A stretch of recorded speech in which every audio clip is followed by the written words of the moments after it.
शुरू करें। सभी पत्रकार बंधुओं को नमस्कार। आज की पत्रकार वार्ता ऑपरेशन सिंदूर, उसके पहले पहलगाम की घटना और उसके बाद सीज फायर का अनाउंसमेंट, इन मुद्दों पर बात करने के लिए बुलाई गई है। पूरा देश पहलगाम की घटना के बाद, जिसमें भारत के 25 और नेपाल के एक निर्दोष निहत्थे लोगों की आतंकवादियों ने गोली मार के हत्या कर दी, बहनों के माथे के सिंदूर उजाड़ दिए। 200 किलोमीटर हिंदुस्तान की धरती में पाकिस्तानी आतंकवादी आता है, पाकिस्तान के द्वारा पोषित फंडिंग किया हुआ आतंकवादी आता है, हमारे निर्दोष निहत्थे लोगों को मार के चला जाता है, बहनों के सिंदूर उजाड़ के चला जाता है। और उस घटना से पूरे देश में आक्रोश और गुस्सा है। आज भी लोग भूल नहीं पाए हैं उसको। उसके बाद भारत की सरकार सर्वदलीय बैठक बुलाती है, पूरी घटना की जानकारी देती है और फिर ऑपरेशन सिंदूर की शुरुआत भारतीय सेना के द्वारा किया जाता है। भारत की सेना ने अपना गौरव, अपना पराक्रम, अपना शौर्य, अपनी बहादुरी का परिचय दिया।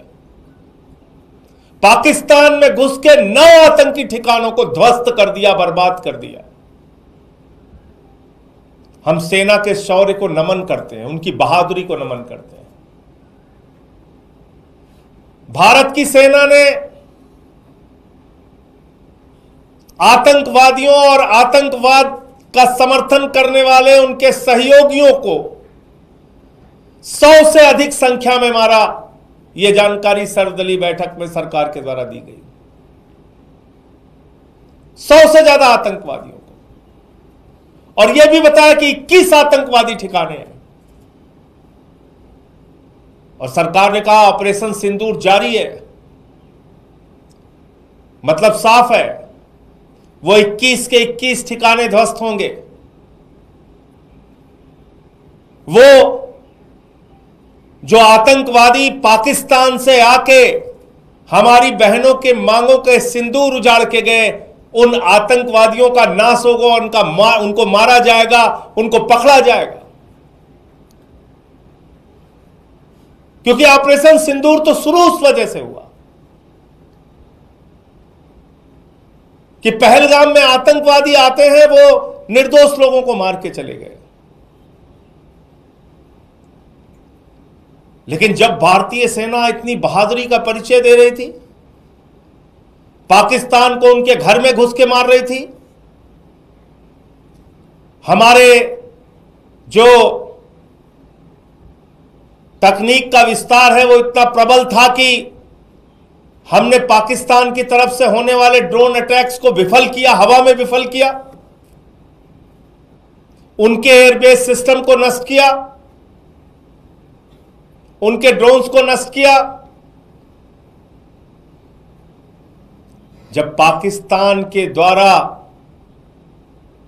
गुरुद्वारे पे हमला हुआ, राजौरी में हमारे एडीसी राजकुमार थापा जी की मृत्यु हो गई, हवालदार दिनेश शर्मा शहीद हो गए,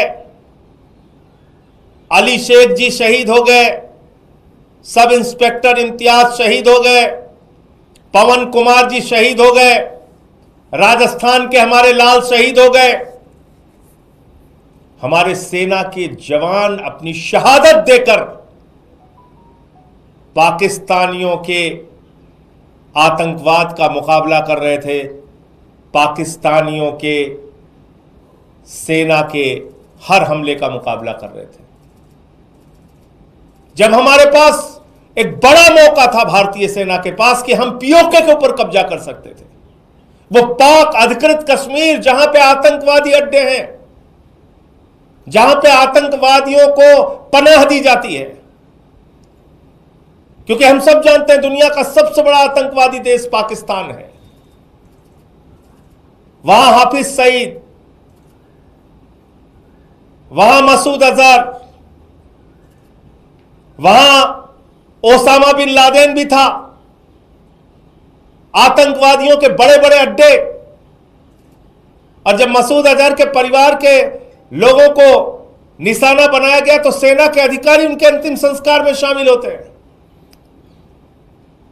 पाकिस्तान के सेना के अधिकारी आतंकवादी के परिवार के मारे जाने पर उसके अंतिम संस्कार में शामिल होते हैं, और अमेरिका के द्वारा प्रतिबंधित आतंकवादी वहां पे दिखता है।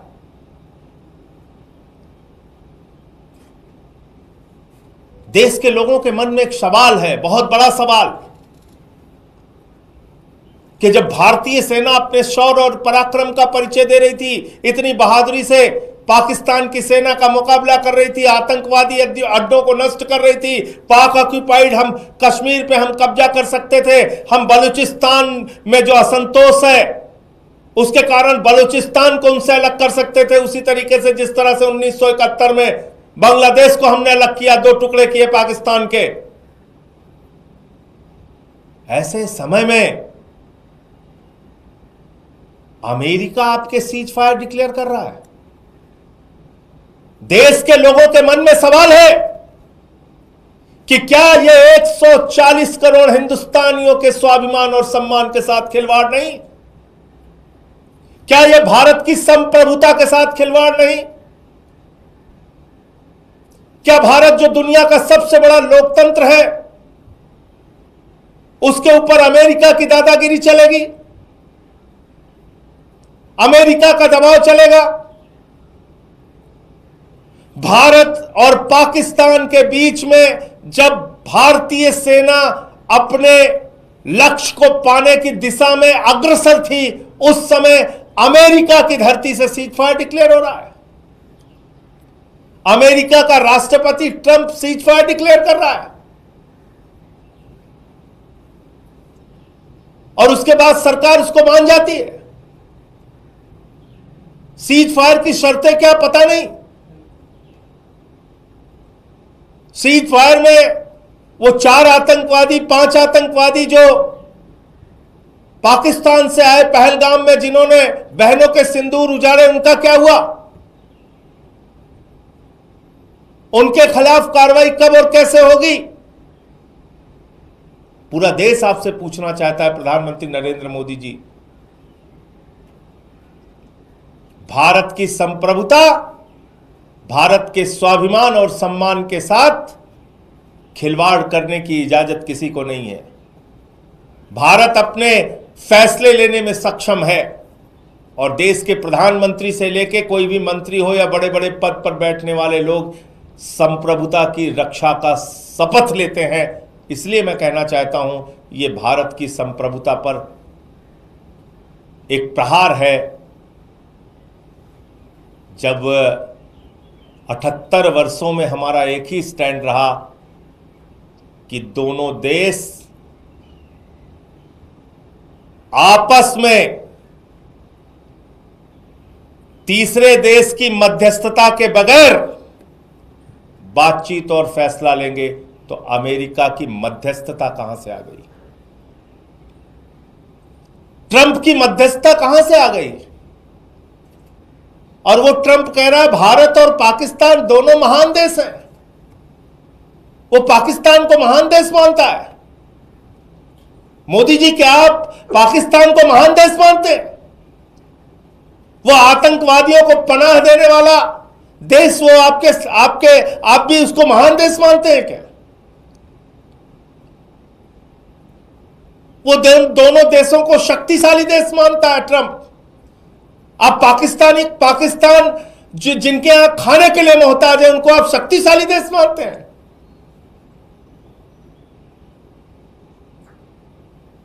वो कह रहा है न्यूट्रल वेन्यू पे बातचीत होगी। किसने तय किया? कब तय हुआ? कहां यह फैसला हो गया? वो कह रहा है कश्मीर के मुद्दे पे भी बातचीत होगी।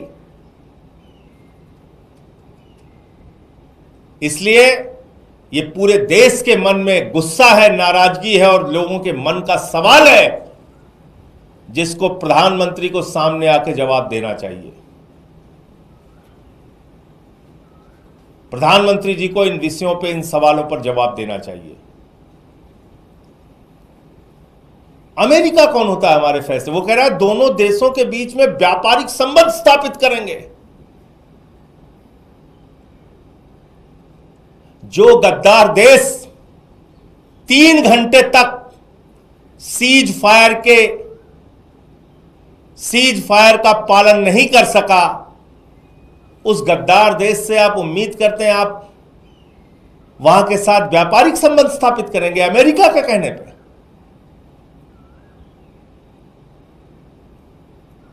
भारतीय सेना के गौरव को, भारतीय सेना की बहादुरी को, भारतीय सेना के पराक्रम को, भारतीय सेना के शौर्य को पूरा देश 140 करोड़ लोग सर झुका के नमन करते हैं।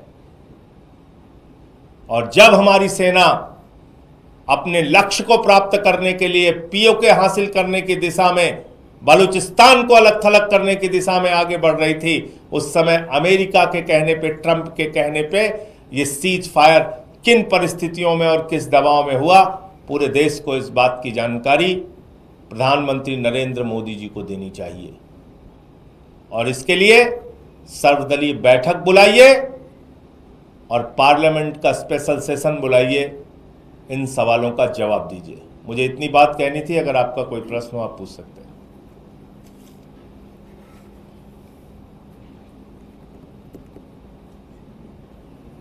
Thank you.